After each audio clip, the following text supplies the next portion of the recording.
ஆண்டவராகிய இயேசு கிறிஸ்துவின் நாமத்தினாலே மீண்டும் இந்த ஸ்பிரிச்சுவல் சயின்ஸ் ஆன்மீக அறிவியல் என்கிற நிகழ்ச்சிக்கு வரவேற்கிறோம்.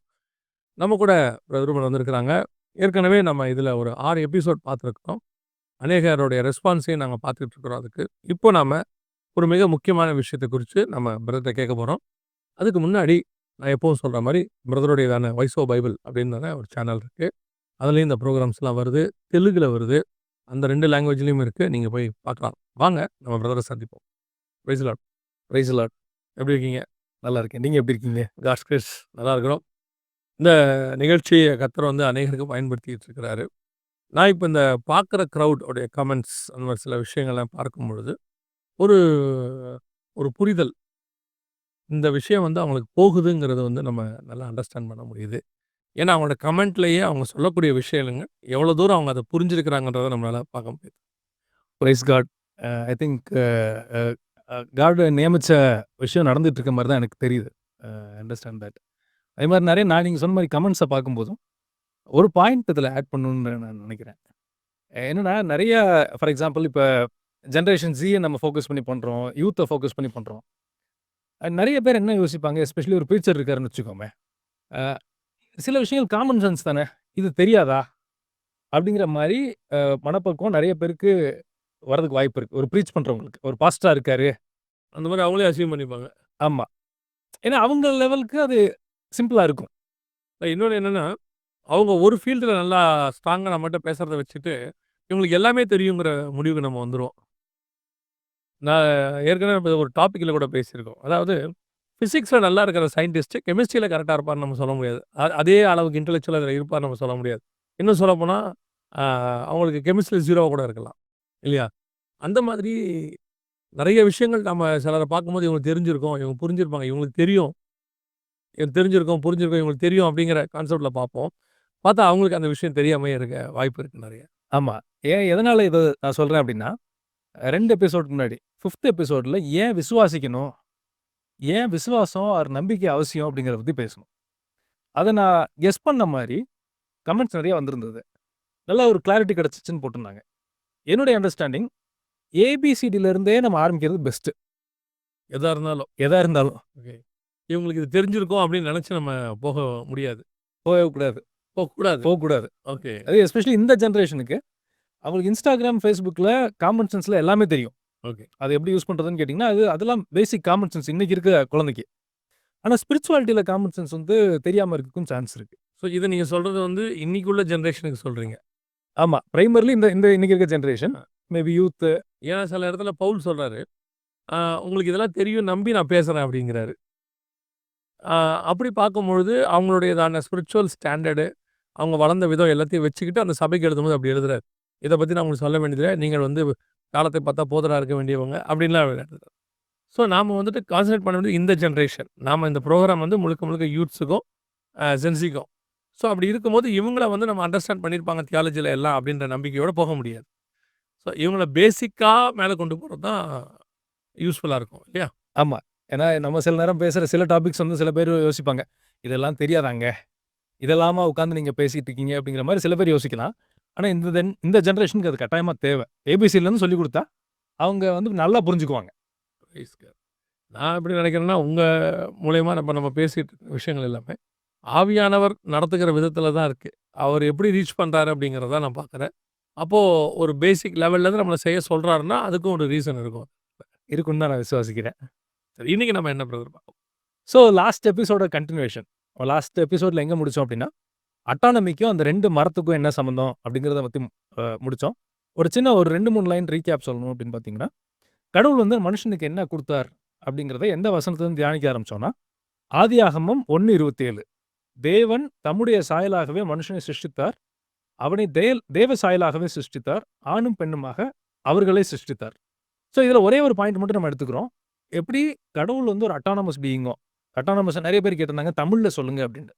முடிஞ்ச அளவுக்கு டு அவர் லெவல் பெஸ்ட் நம்ம தமிழில் சொல்கிறதுக்கும் பார்ப்போம். கடவுள் மனுஷனுக்கு சுயாதீனம்னா ஃப்ரீ வில் நம்ம இங்கிலீஷில் பார்க்குறோம். அது மட்டும் கொடுக்கல, அட்டானமி, அதாவது தன்னாட்சி, சுயாட்சி, அந்த அதிகாரத்தை ஒருத்தனுக்கு கொடுக்குறாரு. அதுக்கு நம்ம எக்ஸாம்பிள்ஸ் பார்த்தோம். அதோட நிற்காம முழுமையான அட்டானமி கொடுக்குறாரு. ஓகே, பார்ட்லேயே வைக்காம. ஆமாம். இப்போ ஒரு மத்திய ஒன்றிய அரசாங்கம் இருக்குன்னா, அது மாநிலத்துக்கு சுயாட்சி குடுத்துருக்காங்க. ஆனா ஒரு லெவல்ல. முழு சுயாட்சிய அவங்க குடுக்கறதில்ல. ஆமா. இல்லையா? ஒரு ஒரு சில அதிகாரங்கள அவங்க தான் வச்சுக்கிறாங்க கையில. அந்த மாதிரி. அந்த மாரி. அதுதான் நம்ம ஒரு எக்ஸாம்பிள் வச்சு பார்த்தோம். ஒரு மனுஷனோட உயிர எடுக்கிற அளவுக்கு அவனுக்கு அதிகாரம் குடுத்திருக்காரு.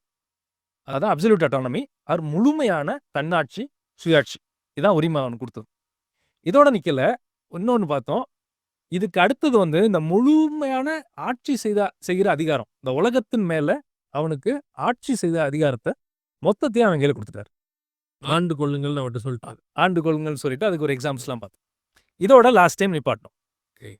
இதுல இன்னொரு எக்ஸ்டென்ஷன் பார்த்தீங்கன்னா, நீங்க எத வேணாலும் பிலீவ் பண்றதுக்கு அட்டானமி குடுத்திருக்காரு நம்மளுக்கு. சுதந்திரம் குடுத்திருக்காரு. இதுதான் அப்படின்னு வகையறுத்து நம்ம பார்க்காதபடி, நம்ம இஷ்டம். எத வேணா விசுவாசிக்கலாம். எத வேணாலும் விசுவாசிக்கலாம். ஒரு சின்ன ஒரு ஃபன்னி எக்ஸாம்பிள் சொல்லணும் அப்டின்னா, சென்னையில இருந்து ஒருத்தர் மதுரைக்கு போயிட்டு இருக்காரு. போயிட்டு இருக்கும்போது அந்த ரோடு போற இடத்துல ஒரு 2 சென்டரிங் கம்பி நீட்டிட்டு இருக்குன்னு வச்சுக்கங்க. இதுதான் உலகத்த படைத்த கடவுளுடைய வெளிப்பாடு அப்படின்னு நம்பணும்னா கூட ஒருத்தர் நம்பலாம். அந்த அதிகாரம் அவருக்கு இருக்கு. அந்த அதிகாரம் அவருக்கு இருக்கு. அது காட் அது அவருக்கு குடுத்து வச்சிருக்கிறாரு. ஆமா. இல்லாட்டி இவங்க இன்னும் கொஞ்சம் வேற மாரி சொல்லணும்னா, இந்த உலகத்த படைச்ச சக்தி அதுக்குள்ள தான் அடங்கி இருக்குன்னு நம்பணும்னாலும் அவன் நம்பலாம். ஓகே. இப்ப ஒரு கொஸ்டின் வரும். இத ஏன் வந்து இது இப்படி நம்ப முடியாத அளவுக்கு கடவுள் புரோகிராம் பண்ணியிருக்கலாம்ல? அவருக்கு முடியாதா? இல்லாட்டி தெரியாதான்னு கேட்டா, நல்லா முடியும், நல்லா தெரியும். ஆனா பண்ணல. பர்ப்பஸா பண்ணல. ஏன்னா, அவங்க அந்த ஹியூமன் பீயிங் ஒரு மனுஷன் இருக்கான்னா, அவன் எத வேணாலும் நம்புறதுக்கு 100க்கு 100 அதிகாரம் அவனுக்கு குடுத்திருக்காரு. அவன் எத நம்பணும், எத நம்பக்கூடாதுங்கிறது அவன்கிட்டயே உரிமைய குடுத்துட்டாரு. நன்மை, தீமை 2த்தையும் முன்னாடியே வச்சுர்றேன் நான். ஆமா. நீ எத வேணாலும் செலக்ட் பண்ணிக்கோ. கரெக்ட். அது கர்த்தர் குடுத்த அதிகாரம். அதுதான் அந்த சுயாட்சிங்கிற அதிகாரம். இதுல நீங்க சொல்லும்போது எனக்கு ஒண்ணு தோன்றத சொல்றேன். ஒரு சிலர்லாம் அந்த கேள்வி கேட்கறாங்கல்ல. ஏன் காட் அங்க கொண்டு போய் அந்த மரத்த வச்சாரு? வைக்காம இருந்திருக்கலாம்ல. அப்ப அவன் சாப்பிட்டுருக்க மாட்டான் இல்ல அப்படின்னும்போது, நான் உங்களுக்கு குடுக்குற அதிகாரத்தை நீங்க யூஸ் பண்றதுக்கு நான் ஒரு ஒரு வழிவகை செஞ்சா தானே, நான் உங்களுக்கு குடுத்த அதிகாரத்துக்கு மதிப்பு இருக்கு. எக்ஸாக்ட்டா சொன்னீங்க. இல்லையா? இப்போ உங்களுக்கு அதிகாரத்தையும் குடுத்துட்டு, நீங்க அதிகாரம் பண்றதுக்கான ஒண்ணுமே இல்ல. நான் அந்த காலத்துல ஒரு நாடகம் பார்த்துருக்கேன். ரட்சிக்கப்படுறதுக்குலாம் முன்னாடி. அதுல என்னன்னா, இந்த கம்பெனிக்கு இவரு தான் இன்னையிலிருந்து டைரக்டர் அப்படின்னு சொல்லிருவாங்க. ஆனா, அவருக்கு அதுல ஒரு வேலையும் இருக்காது. அவரு வந்து மருமகன். மாமனார் அவர டைரக்டர் ஆக்கிடுவாரு. ஆக்குனோனே, இவரு போய் மருமகன் கேட்பாரு. இந்த ஃபைல மாமா கையெழுத்து போட்டாரு எல்லாத்தையும் அப்படிம்பாங்க. இந்த சம்பளம் மாமா எல்லாருக்கும் குடுத்து முடிச்சுட்டாரு அப்படின்னுவாங்க. இப்படி எத கேட்டாலும் மாமா செஞ்சுட்டாரு, மாமா செஞ்சுட்டாரு, மாமா செஞ்சுட்டாருன்னோனே, இவன் ஒரு இடத்துல கேட்பான். நான் என்னதான் பண்ணணும்? இப்ப எனக்கு என்ன? சார் நீங்க டைரக்டர். வாங்க, உட்காருங்க, எல்லாத்தையும் பாருங்க, சம்பளம் வாங்குங்க, போங்க. உங்களுக்கு ஒரு வேலை இங்க இல்ல. அவன் சொல்லுவான், அப்புறம் எதுக்கு நான் இங்க? இல்லையா? இதே கான்செப்ட்ட இப்ப நான் இங்க யோசிச்சு பார்க்குறேன்.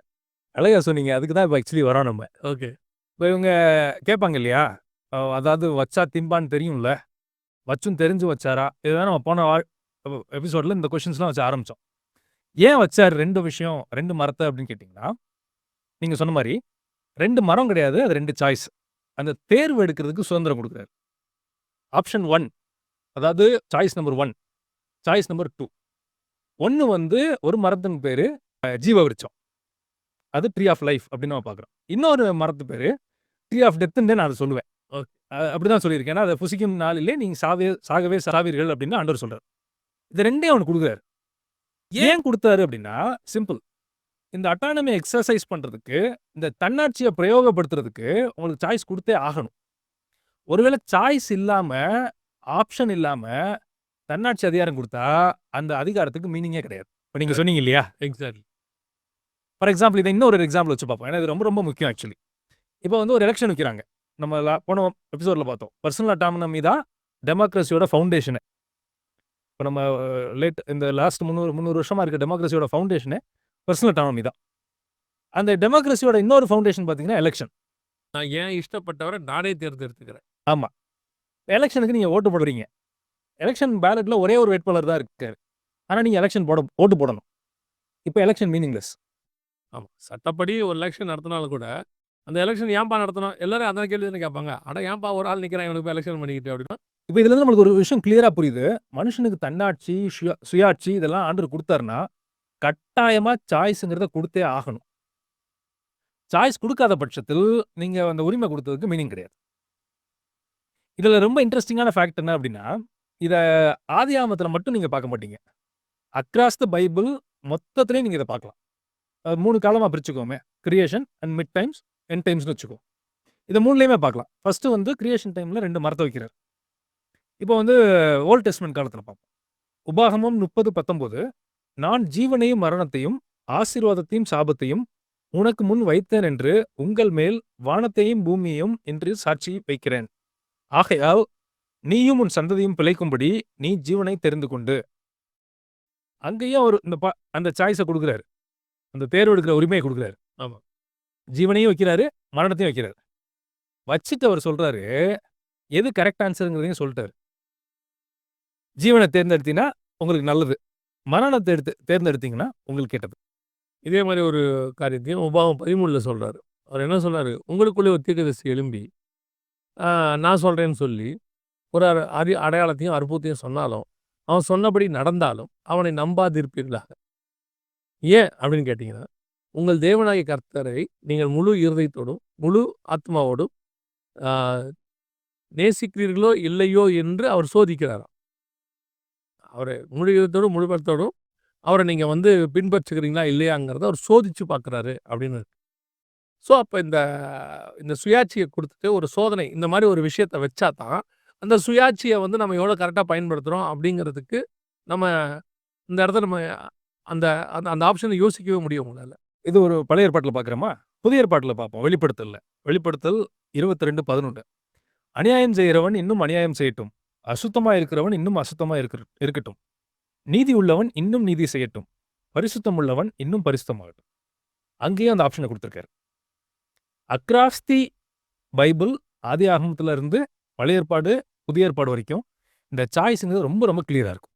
ஆனா குடுத்துக்கிட்டே வர்றாரு எல்லா இடத்துலயும். குடுத்துக்கிட்டே வர்றாரு. நன்மை, தீமை 2ம் அந்த இடத்துல சம அளவு குடுத்துக்கிட்டே வர்றாரு. குடுத்துக்கிட்டே வர்றாரு. நீ எத தேர்ந்தெடுக்கணும், தேர்ந்தெடுத்தா என்ன ஆசீர்வாதங்கிறதையும் அவர் சொல்லிடுறாரு. இப்போ வந்து அடுத்த கொஸ்டின் வரும். இது ஏன் குடுத்தாரு? இப்ப நான் திரும்ப ஒரு டைம் சொல்லிடுறேன். நீங்க சுயாட்சி குடுத்துட்டு, ஆப்ஷன்ஸ் குடுக்காம இருந்தீங்கன்னா, சுயாட்சி மீனிங்லெஸ். அதுக்கு மீனிங்கே கிடையாது.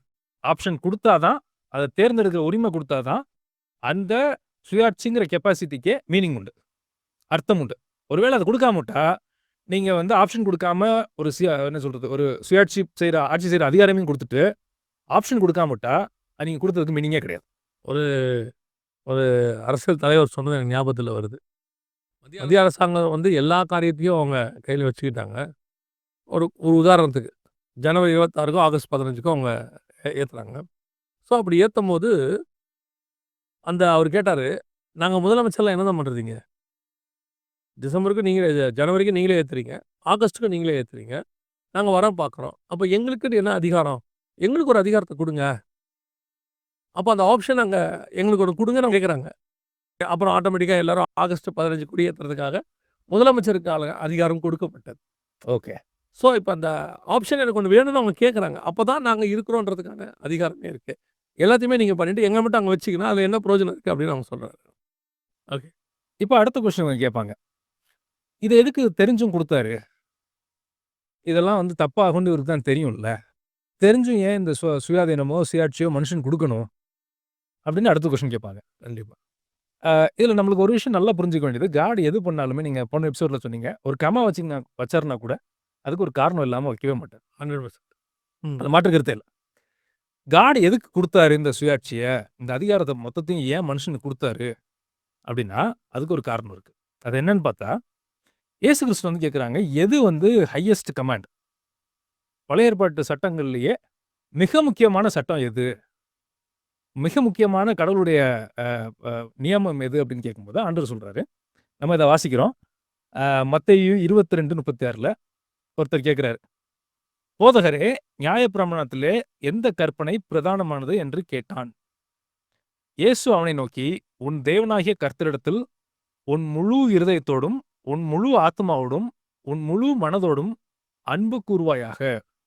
இது முதலாம் பிரதான கற்பனை. இதற்கு ஒப்பாயிருக்கிற 2ஆம் கற்பனை என்னவென்றால், உன்னிடத்தில் நீ அன்பு கூறுகிறது போல பிறனிடத்திலும் அன்பு கூர்வாயாக என்பதே. இதான் வந்து ஹையஸ்ட் கமாண்ட். பைபிளோட ஹையஸ்ட் கமாண்ட் எது அப்படின்ட்டு ஆண்டவர்ட்ட வந்து ஒருத்தர் கேட்குறாரு. அதுக்கு ஆண்டவர் சொல்றாரு, கடவுள வந்து நம்ம நேசிக்கணும். அன்பு கூரணும். அதுக்கு ஈக்குவலா இருக்கிற இன்னொன்னு கமாண்ட்மென்ட் நம்மளுக்கு நம்மளுக்கு சக மனிதர்கள்ட்டயும் அதே அன்பு காமிக்கணுங்கிறாரு. இப்ப அதுக்கும் இதுக்கும் என்ன சம்மந்தம் அப்படின்னு ஒரு வேளை யோசிக்கலாம். அன்புங்கிறது அட்டானமஸா யோசிக்கக்கூடிய ஒருத்தர்ட்ட இருந்து தான் நீங்க அன்பு எதிர்பார்க்க முடியும். ஏன் ஒரு மெஷின் கிட்ட இருந்து நீங்க அன்ப எதிர்பார்க்க முடியாது? அஃப்கோர்ஸ் நீங்க சொல்றது எல்லாத்தையும் அந்த மெஷின் பண்ணும். அதுக்கு கீழ்ப்படிதல் இருக்குன்னு வச்சுக்குவோம். ஆனா அன்ப நம்ம அதுட்டருந்து எதிர்பார்க்க மாட்டோம். ஏன் அப்படின்னா, அதுக்கு சுயமா யோசிக்கிற தன்மையோ, சுயமா முடிவெடுக்கிற தன்மையோ, இல்லாட்டி தேர்ந்தெடுக்கிற தன்மையோ அது கிடையாது. இப்ப திரும்ப ஈக்குவேஷன் சொல்றேன். அட்டானமிக்கு சாய்ஸ்ங்கிறது கம்பல்சரி. அன்பிற்கு அட்டானமிங்கிறது கம்பல்சரி. யோவான் 13ல இயேசு கிறிஸ்துவ பத்தி சொல்லும்போது முதல் 3 வசனத்துல, பிதா தாமே எல்லாவற்றையும் தன்னிடத்தில் ஒப்புக் கொடுத்தார் என்பதை இயேசு அறிந்து. நீங்க சொன்ன அந்த அதிகாரத்த பிதா மொத்தமா குடுத்துட்டாரு. அந்த வசனம் இருக்கு. 2, 3 வசனங்கள்ல. அறிந்து இயேசு சீலையை கட்டிக்கொண்டு சீஷரின் கால்களை கழுவத் தொடங்கினார். இப்ப நீங்க சொன்னது இதுக்கும் அதுக்கும் என்ன சம்பந்தம்? அப்படின்னு பார்த்தீங்கன்னா, இவர்ட்ட எல்லா அதிகாரமும் குடுத்தாச்சு. இப்ப இவரு ஏன் கால கழுவணும்? ஏன் அந்த கால கழுவுறதுக்கு முன்னாடி, அந்த அந்த அந்த சம்பவம் செய்யறதுக்கு முன்னாடி, ஏன் இவர்ட்ட எல்லா அதிகாரமும் கொடுக்கப்படுகிறது? ஒருத்தர்கிட்ட நம்ம எப்போ அதிகாரம் மொத்தத்தையும் நம்ம குடுப்போம் தெரியுங்களா? இப்ப நான் வந்துட்டு ஒரு யுத்தம் பண்ண போறேன். அந்த நேரத்துல என்ன பண்ணுவாங்கன்னா, முழு அதிகாரத்தையும் ராணுவ தளபதிகிட்ட ஒப்படைப்பாங்க. "நீ அந்த யுத்தம் பண்ணுப்பா. என்கிட்ட ஒரு வார்த்தை சொன்னா போதும். இனி உன்கிட்ட இருக்கு." இப்போ ஒரு குற்றவாளி பதில் குடுக்கல. அவன்கிட்ட வந்து பதில வாங்கணும். போலீஸ்ட்ட என்ன செய்வாங்கன்னா, அந்த அவன்கிட்ட ஒப்படைச்சுட்டு போலீஸ்ட்ட நீங்க அவங்ககிட்ட இருந்து எப்படியாவது என்ன செஞ்சுருங்க, இருக்கு. சில நேரத்துல வந்து ஒரு கலவரம் வந்துருது, அந்த அந்த சிட்டில. அப்ப அத அடக்கணும். அப்ப போலீஸ்க்கு முழு அதிகாரமும் கொடுக்கப்படுகிறது. இந்த மாதிரி வரும்போது தான் முழு அதிகாரம் கொடுக்கப்படும். எங்கேயாவது இன்னொருத்தர கால கழுவுறதுக்கு முன்னாடி, முழு அதிகாரத்த குடுப்பாங்களா? அவசியமே இல்லையே! இப்ப நீங்க சொன்ன சுயாதீனத்துக்கும், அன்புக்குமான கனெக்ஷன் அங்க தான் வருதுன்னு நான் உணர்றேன் நானு பார்க்கும்போது. எப்படி வருதுன்னா, முழு அதிகாரத்த இயேசு குடுத்துட்டாரு. இயேசு கிட்ட குடுத்துட்டாரு பிதா. இப்போ பிதா சொல்றாரு, அவங்க கால்கள ஏன்னா இயேசு சொல்றாரு, "பிதா எனக்கு என்ன சொல்ல நான் காண்கிறேனோ, அத தான் செய்கிறேன்னு" சொல்றாரு. ஸோ, இப்போ பிதா சொல்றாரு, "அவங்களுடைய கால்களை எல்லாம் கழுவுங்க" அப்படின்னு சொல்றாரு. இந்த முழு அதிகாரத்த வச்சுக்கிட்டு, நான் கால கழுவணும் அப்படின்னா, பிதா மேல உள்ள அன்பும், அவருக்கு கீழ்ப்படியணுங்கிற எண்ணம் இல்லாமல் இத நான் செய்ய முடியாது.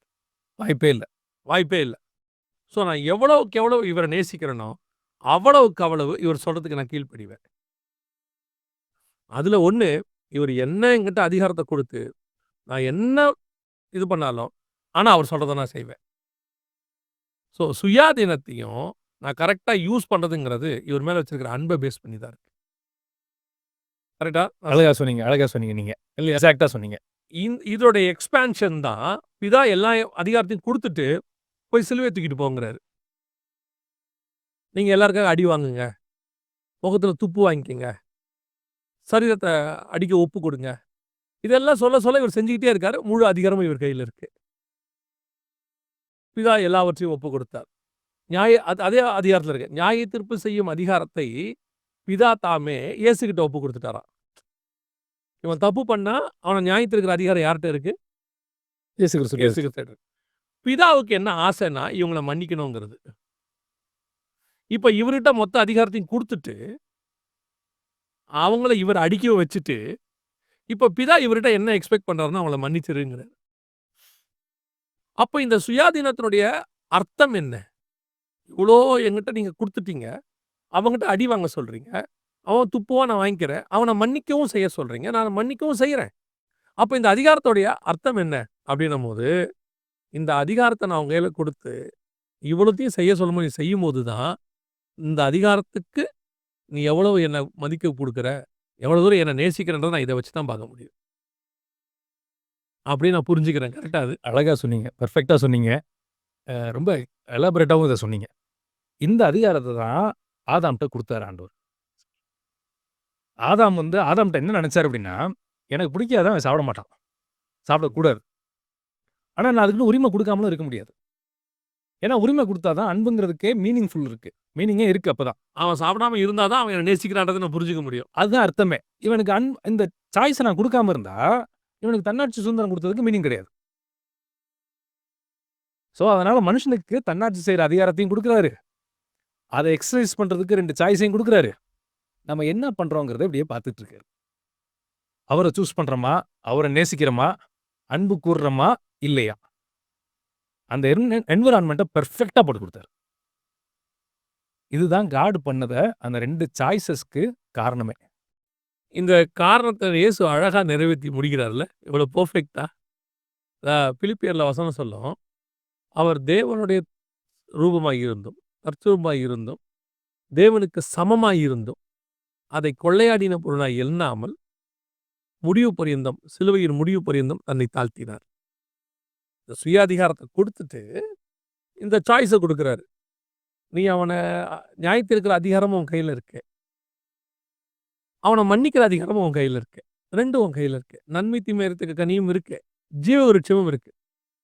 இப்ப இயேசு சொன்னா நித்திய ஜீவன் கிடைச்சிரும் அவனுக்கு. இயேசு நியாயம் தீர்த்தாருன்னா அவன் செத்துருவான். எல்லா அதிகாரமும் அவர்ட்ட எல்லா இருக்கு. அதிகாரமும் கையில இருக்கு. இந்த 2த்தையும் குடுத்துட்டு, இப்ப எதிர்பார்த்தது என்ன அப்படின்னு கேட்டா, நான் இவன மன்னிக்கணும்னு விரும்புறேன். அதே சுபாவம் உங்களுக்கு வரணும். அது எப்படி என்ன இவ்வளோ அடிக்கிறவன நான் எப்படி மன்னிக்க முடியும்? இவ்வளோ அதிகாரம் அப்புறம் என் கையில எதுக்கு? அப்படின்னு சொன்னா, ஆதாம் செஞ்ச அதே தப்ப இயேசு செஞ்ச மாரி ஆயிடும். அவரும் ஆண்டவர் பிதாவ நேசிக்காத மாரி ஆயிரும். நேசிக்காத மாரி ஆயிடும். எக்ஸாக்ட். அன்பார்ச்சுனேட்லி என்னன்னா, ஆதாம் வந்து ஃபெயில் ஆயிட்டாரு. 2ஆம் ஆதாம் ஆகிய இயேசு கிறிஸ்து சக்சஸ் ஆயிட்டார். சக்சஸ் ஆயிட்டார். அது சொல்லப்போனா, ஆதாமுக்கு குடுத்த அதிகாரத்தோட வானத்திலயும், பூமிக்கும் இருக்க எல்லா அதிகாரமும் இருக்கு. நியாயம் தீர்க்கிற அதிகாரமே இருக்கு. ஆமா. நரகத்துக்கு பரலோகத்துக்கு அனுப்புற அதிகாரமும் இவங்ககிட்ட வந்துருச்சு. இவர்ட்ட இருக்கு. இவ்வளோ இன்ஃபினிட் அதிகாரத்த வச்சுட்டு, அவரு சாதாரணமா போயி, அவரு ஒரு சாதாரண மனுஷன் தொங்குற மாரி தொங்கி, அது அன்ப நிரூபிக்கிறதுக்காக பண்ணி காமிச்சாரு. ஸோ, இதுதான் இந்த அனாலஜி. இன்னைக்கும் அந்த சாய்ஸ் இருக்கு. ஒரு மனுஷன் கடவுள் வந்து நம்மள நேசிக்கிறார். ஏன்னா நம்மளுக்கு வசனம் தெளிவா சொல்லுது. 1 யோவான் 4:19 வாசிக்கிறோம். அவர் முந்தி நம்மில் அன்பு கூர்ந்தபடினால், நாமும் அவரிடத்தில் அன்பு கூறுகிறோம். அன்பு கூறுகிறோம். அன்ப தவிர்க்கிற அதிகாரமும் நம்மட்ட தான் இருக்கு. ஆண்டவருடைய அன்ப ஏத்துக்கிறதும் நம்ம கையில தான் இருக்கு. ரிஜெக்ட் பண்றதும் நம்ம கையில தான் இருக்கு. இப்ப இத நீங்க நான் பிலீவருக்குன்னு சொல்லுவீங்களா? பிலீவருக்குன்னு சொல்லுவீங்களா? 2 பேருக்குமே சொல்லுவேன். 2 பேருக்கு சொல்லுவீங்க. அதனால தான் நான் ஆரம்பிக்கும்போது சொன்னேன். ஒரு மனுஷன் எத பிலீவ் பண்றதுக்குனாலும் அவனுக்கு அதிகாரம் இருக்கு. அது நான் பிலீவருக்கு. கிறிஸ்துவையும் பிலீவ் பண்ணலாம். இல்லாட்டி அவங்க எத வேணாலும் பிலீவ் பண்ணலாம். நம்பக்கூடாதுன்ற அந்த அதிகாரத்த அவரு சொல்லவே இல்ல. எத வேணாலும் ஒருத்தன் பிலீவ் பண்ணலாம். ஆனா ஏத்துக்கிற அத என்ன சொல்றது? இயேசு கிறிஸ்துவ ஏத்துக்கிற அதிகாரமும், அவர ரிஜெக்ட் பண்ற அதிகாரமும் அந்தந்த மனுஷன் கையில இருக்கு. இது விசுவாசிக்கும் பொருந்தும். ஆமா. எவ்வளவுக்கு எவ்வளோ கர்த்தருடைய வார்த்தைக்கு நீங்க கீழ்ப்படிகிறீங்களோ, அவ்வளவுக்கு அவ்வளோ நேசிக்கிறீங்கன்னு அர்த்தம். இல்லையா? இந்த அவருடைய கற்பனைக்கு கீழ்ப்படிஞ்சு, அவர் சொல்லுகிறபடி செய்யறது தான், அவர் சுயாதீனத்த நான் கரெக்ட்டா பயன்படுத்துறேன்றதுக்கான வெளியரங்கமான அடையாளம். வெளியரங்கமான அடையாளம். அதோட உள்ளரங்கமான அடையாளம் அவர நேசிக்கிறேங்கிறதுக்கு அது நேசிக்கிறேங்கிறது. அவ்வளவுதான். இதுதான் ஆக்சுவலா கர்த்தர் குடுத்திருக்கிற அந்த ஓன் வில், சுய சித்தம், சுய ஆட்சி. ஆமா.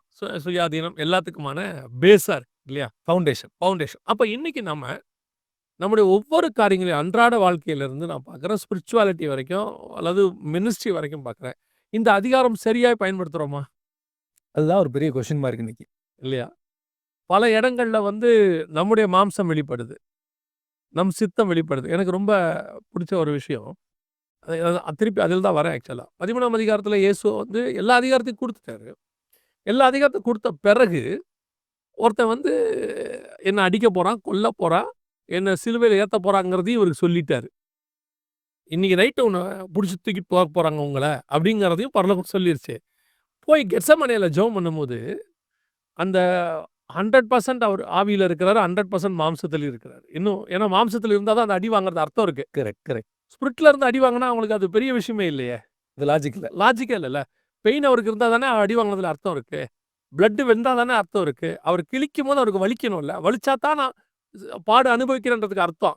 எனக்கு மரத்து போற எல்லா இன்ஜெக்ஷனையும் போட்டுட்டு, என்ன வெட்டினாலும் எனக்கு ஆப்பரேஷன் பண்ற மாரி வெட்டினா எனக்கு தெரியாதுன்னா, அது அந்த பாடு அனுபவிக்கிறதுல ஒரு மேன்மையே கிடையாதுல்ல. ஸோ அவர் 100% பாடியில தான் இருக்கிறாரு. இதோடைய உச்சம் தான் உமக்கு சித்தமானால் இந்த பாத்திரம் என்னை விட்டு நீங்கும் படி செய்யும். அதான் நான் மாம்சத்துல இருந்தாருங்கிறதுக்கான ஏன்னா அத பார்த்த உடனே அவருக்கு ஒரு விதமான பிரமிப்பு, பயம் வருது. இத செய்ய முடியுமா நம்மளால? உமக்கு சித்தமானால் இது 100% மாம்சத்துல இருந்தாருன்றதுக்கு அர்த்தம்.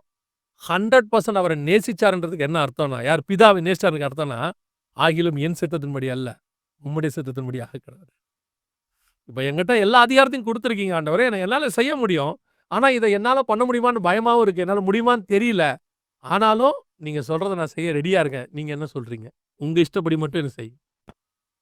இதான் டெமான்ஸ்ட்ரேஷன் ஆஃப் என்ன சொல்றது? 100% லவ்.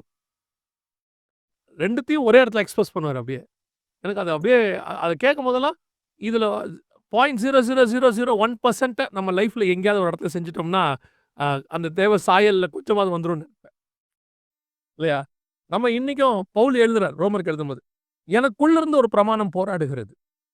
நான் வந்து அ இத செய்யக்கூடாதுன்னு நினைக்கிறேன். ஆனா எனக்குள்ள இருந்து ஒரு பிரமாணம் போராடுகிறது. இன்னைக்கும் நமக்கு அது நடந்துட்டு தான் இருக்குது எல்லா இடத்துலயும். நம்மளால அத ஜெயிச்சு வர முடியுமா? அப்படிங்கிறத நம்ம யோசிச்சு பார்க்க வேண்டிய இடத்துல இருக்கோம். ரொம்ப ரொம்ப நல்ல எபிசோட். நான் ரொம்ப எ என்ஜாய் பண்ணி அல்லது நான் ரொம்ப ஸ்பிரிட்ல உணர்ந்த எபிசோட்ல இதுவும் ஒண்ணா இருக்கு. ஸோ இதுதான் நம்மளுக்கு காட் குடுத்த உரிமை.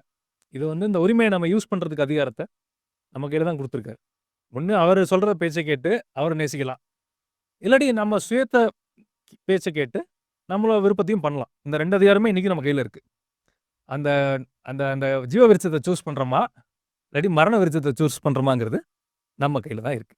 அதுல வேற மாற்று கருத்தே இல்ல. ரொம்ப ரொம்ப ரொம்ப சந்தோஷம். ரொம்ப நல்லா இருந்துச்சு. எக்ஸ்பிளனேஷன் எல்லாமே ரொம்ப நல்லா இருந்துச்சு. இவங்களுக்கும் ரொம்ப பிரயோஜனமா இருக்கும் நானு கர்த்தருக்குள்ள நம்புறேன், விசுவாசிக்கிறேன். கர்த்தருக்கு சித்தமானால் நம்ம அடுத்த எபிசோட்ல என்ன பார்க்குறோம்னு ஏதோ சொல்றோமா? இல்ல இது தொடர்ச்சி தான் பார்க்க போறோம். இது தொடர்ச்சியா தான் அடுத்த எபிசோட். ரொம்ப சந்தோஷம். இந்த நிகழ்ச்சியை நீங்க கண்டிப்பாக உங்க ஆவிக்குரிய வாழ்க்கைக்கு மிகுந்த பிரயோஜனமா இருக்கும்னு கர்த்தருக்குள்ள நான் விசுவாசிக்கிறேன். அ தொடர்ந்து இதோடையதான காரியங்கள்லாம் வரும். இதுக்கு முன்னாடி உள்ளதையும் பாருங்க. நான் ஏற்கனவே சொன்ன மாரி பிரதருடைய வாய்ஸ் ஆஃப் பைபிள் அப்படிங்கிறதான இந்த அ சேனலும் இருக்கு. அதிலயும் போய் பாருங்க. கர்த்தருக்கு சித்தமானால் வருகை தாமதிக்குமானால் இன்னொரு எபிசோட்ல உங்களை சந்திக்கிறோம். God bless you.